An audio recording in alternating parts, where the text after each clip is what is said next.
Hello everyone, welcome to my channel.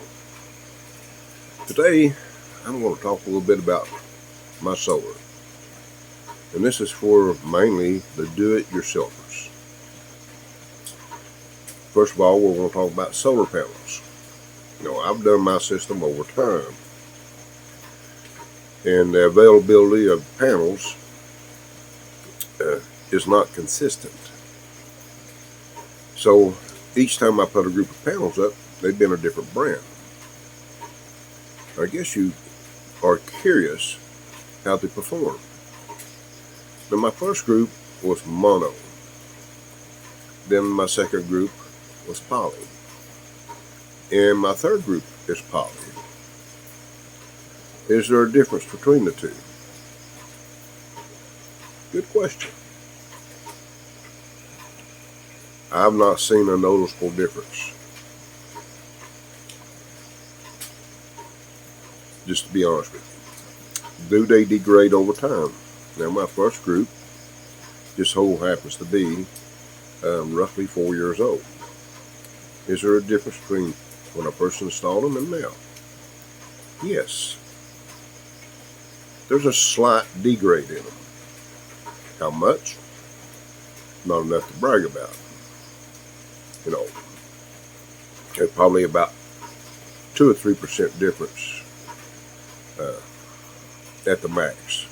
They still will perform almost 100% under direct sunlight, which only happens during the almost at the peak of the summer hours, due to the fact of my roof, the way it's positioned. Now, positioning of the solar panels does make a difference. Where I live, the way my house is built, I can only use the north and south side. So I've got a group of panels on both sides of the house.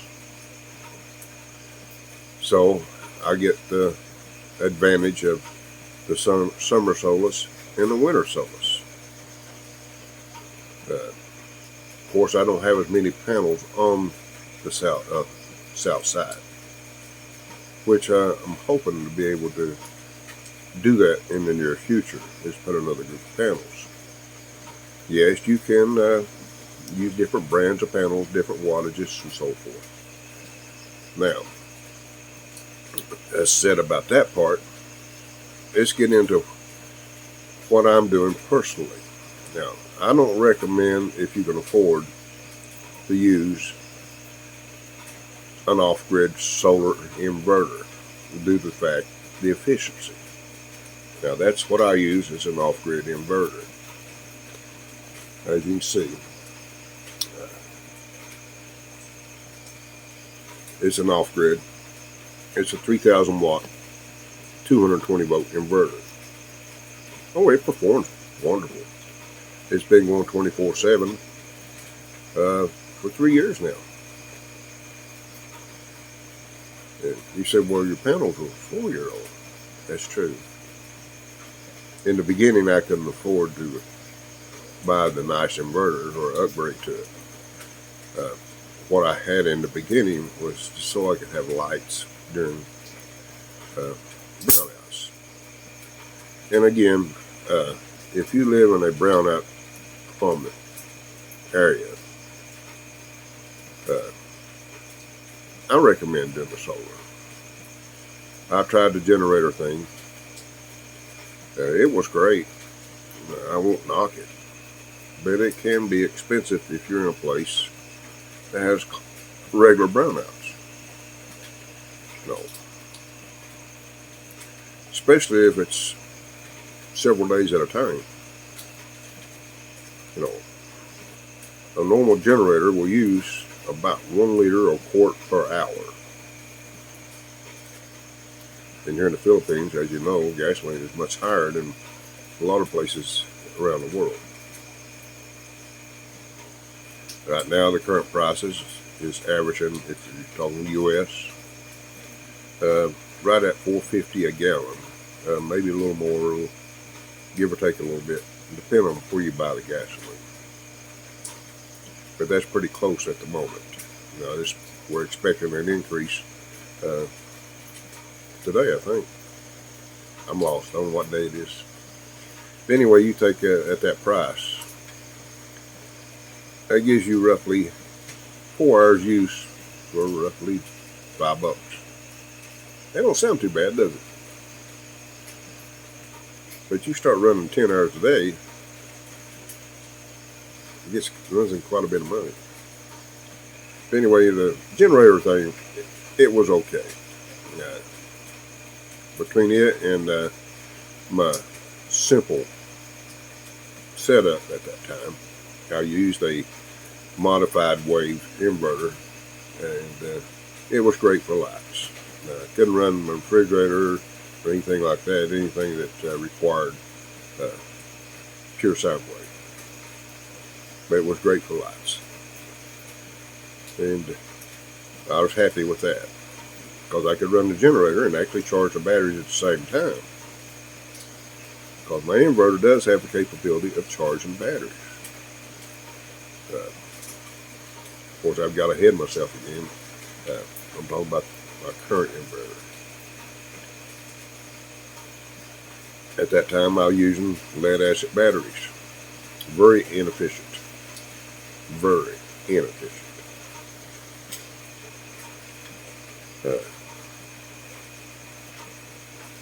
The panels lifespan is estimated 25 years. As you know, we got satellites in space that's been using solar panels over 50 years.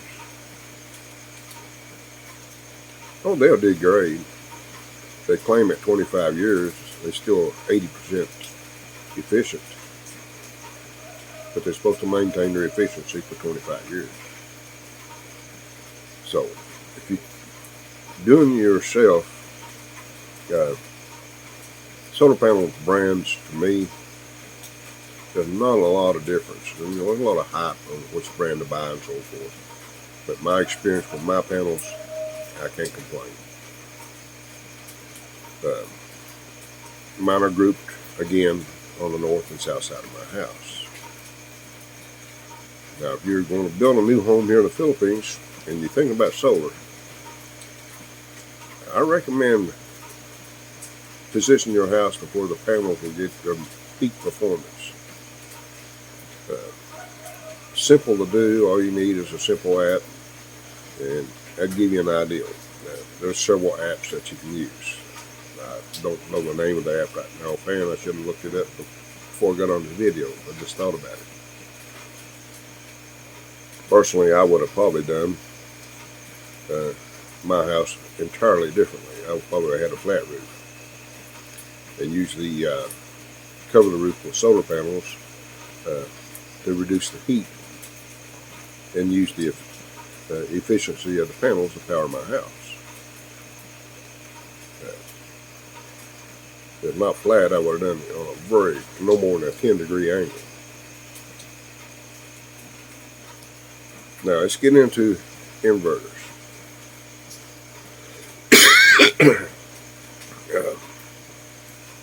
Well, I've got ahead of myself again.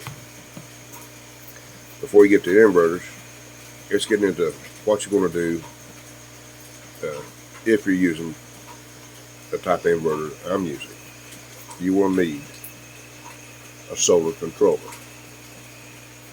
In my case, I've got 3 of them. 3 of these. Well, you got 3. Well, each controller at 24 volts, 1480 watts is the most they can handle. Roughly 50 amps. Or right at 60 amps, rather. Well, you don't want to go to your maximum on your controller in order to extend the life of it. These have been trouble-free. These are Power Mister, wherever you want to pronounce it. And these people are very good to be helpful if you need them. And the product so far has been excellent. And you want to make sure you get MPPT. That gets the most efficiency out of your panels. And these are 60 amp controllers. Now, if you're doing 48 volts, it's you can put more solar panels up. And also, your voltage into it will change too. Now, at 24 volts, these are limited at 105 volts. Well, I got them set up in groups of 4 panels per controller. And the panels will produce roughly 40 volts each. So that exceeds the voltage I can do at 24 volts. So I do 2 panels in series and 2 more in series. And I parallel. That keeps my voltage roughly around 80 volts max going into the controller. And it's been working flawlessly. Now, things are great, and you want to know a little more here. Now, we get into the inverter, as I said earlier. It's pure sine wave, and this is the brand I use. Actually, Snap and Sandy are the same. They're identical. And they are very reliable. Now, I don't recommend using this type inverter because of the efficiency. The reason I say that is because they're only about 80% efficient. You've got to consider the conversion from DC to AC, and it's only 80% efficient. Now, you can get hybrid inverters, which will eliminate, for the most part, the use of the solar controllers. So you got less wiring to worry about. But where I had to do mine step by step as I could afford. Example, I can buy that inverter that I just showed you for about, trying to do the math, about $250. And the controllers, if you want to know what they cost, they're about $80 a piece. They are, depends on the exchange ratio, in between $70 and $80. And they're well worth the money. That's the reason I've been staying with that particular brand. And you can parallel them. Now, they've got a new version that is, it looks awesome, but it's not compatible to parallel with the ones I currently have. But that's okay.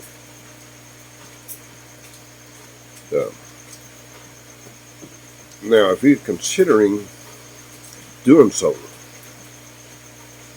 you need to calculate how many watts you're going to use and how many appliances you're going to have on this inverter.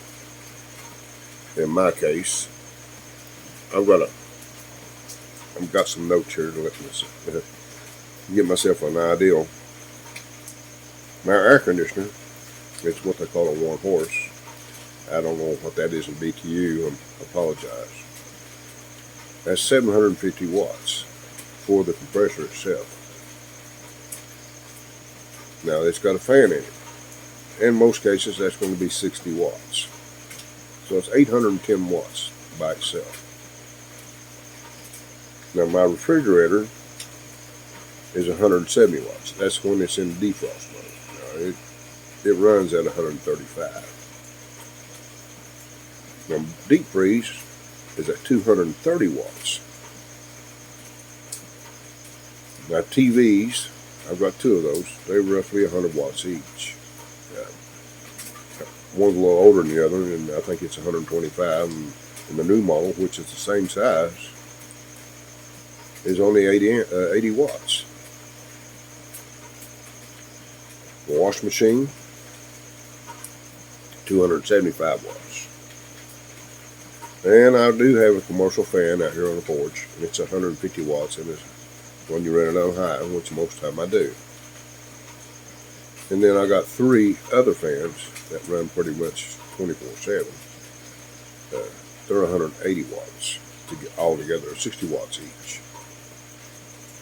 Now my outside lights at night, 42 watts. Inside lights, which they're not on all night, 25 watts. As you know, they're all LED. Now my pump is 350 watts. It's a high force. And I've got a hot plate that I use to make my coffee with, and it's 1,000 watts. Now I run all this with that inverter, and I use it 24/7. Now I do have 4 lithium iron phosphate batteries at 150 amp each. What you would think that would be enough to run 24/7. Not quite. Due to the fact, this time of year especially, I only get between 3 to 4 hours of reasonable sunshine before I can actually charge the batteries and use my appliances. Now, I've got my system set up for my refrigerator, deep freeze, the outside appliances, the washing machine, the pump, and a TV, plus my internet and so forth. It's all 24/7 solar. And it's been working great for most of the time. Very little, it's seldom that I have to switch over to the grid. Yesterday, we only had about almost 3 hours of good sunshine, and it got really, really cloudy. So my batteries hung on to just about 30 minutes ago. I was getting a low voltage warning, and I switched to the grid. Which, that's great. I'm surprised they lasted that long. I didn't expect it when I laid down last night, but they did. That gives you an example between seasons of how much efficiency you can get from sunshine, and is it worth investing into? Personally, I think it is. No, I've got a sub-meter which tells me how many watts that my solar inverter has put out usage each day, and it continues. And I'm surprised. Right now, this time of year, I'm averaging about 7 to 8 kilowatts per day with my inverter.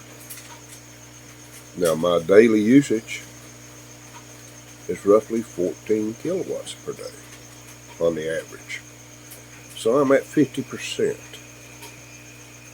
Now, the sun is on its way back north, and that will change.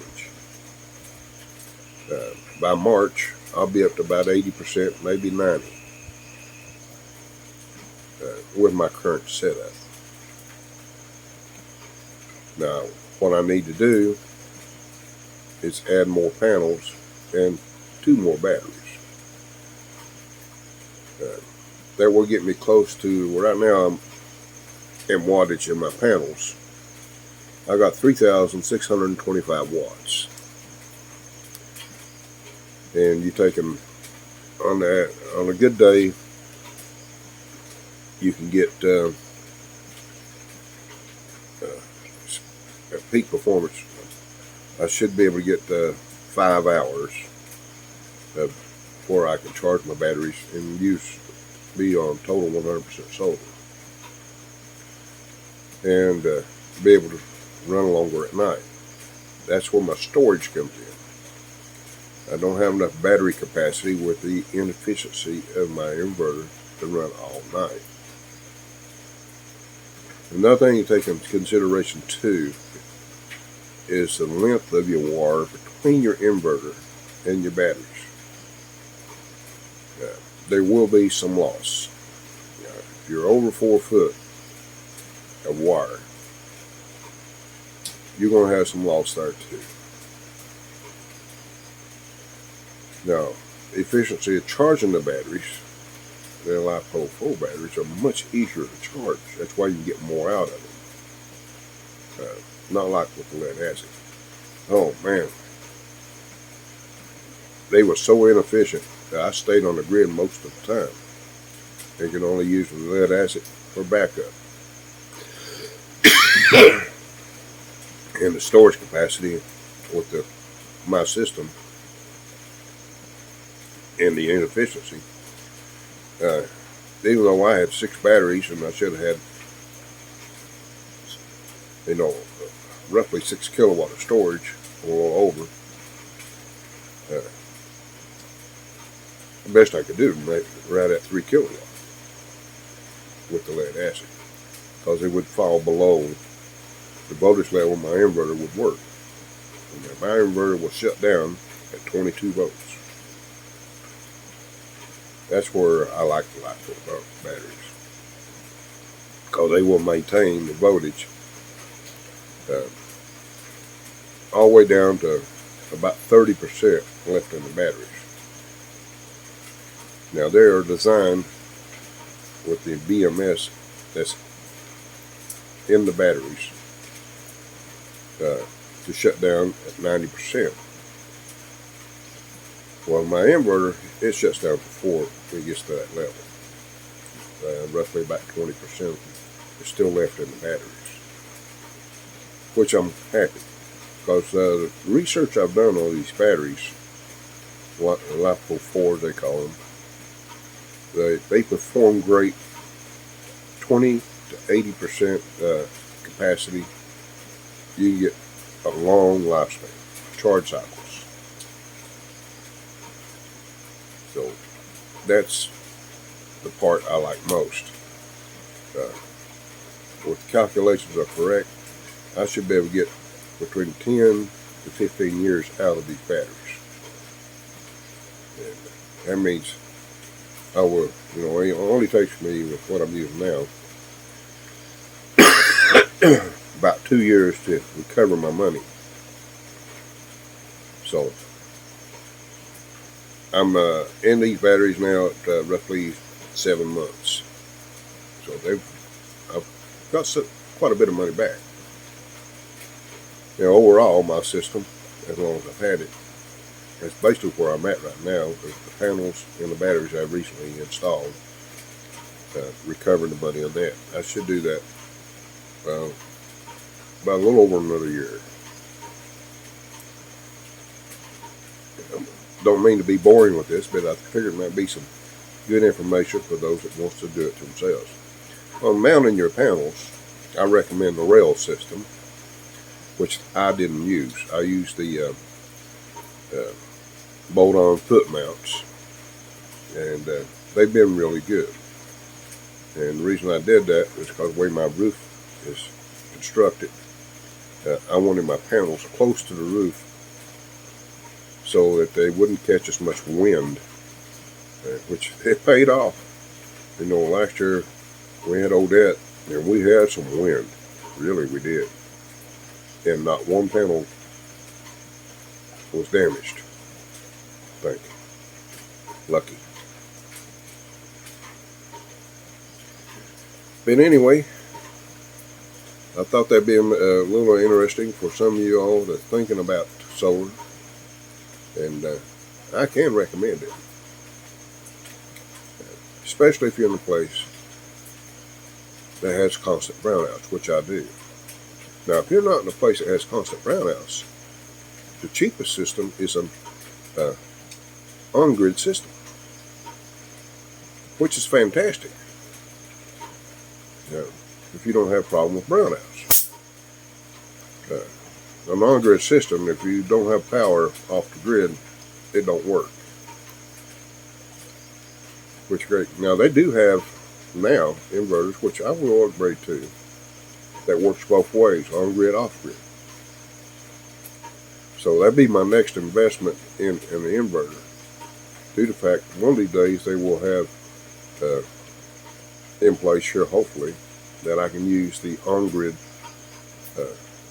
deal, where my excess energy goes back to the grid and I can use it back at night along with my batteries. and that would be fantastic. I'm not worried about getting paid for it. I'm worried about getting that bill down. I apologize. I've got a cold. That's one of the reasons my videos are time lapsed. Not been doing every day. But that's those inverters, the prices have come down, so that helps a lot. The inverter I'm looking at, it's roughly about $500, I think, thereabouts. And it does have a limiter on it, so that if you are using that feature of the on-grid, what happens if there's no power, brownout, it still functions and you got power, but it's not putting nothing back on the grid. That's what the limiter does. It keeps the power from going on the grid when there's a brownout. That's a safety feature, so that when they are repairing the grid, there's no power back on it. So keep that in mind. Make sure if you're going to do an on-grid system, make sure it's got a limiter on it. Well, folks, I appreciate you hanging in there with me and listening to me out.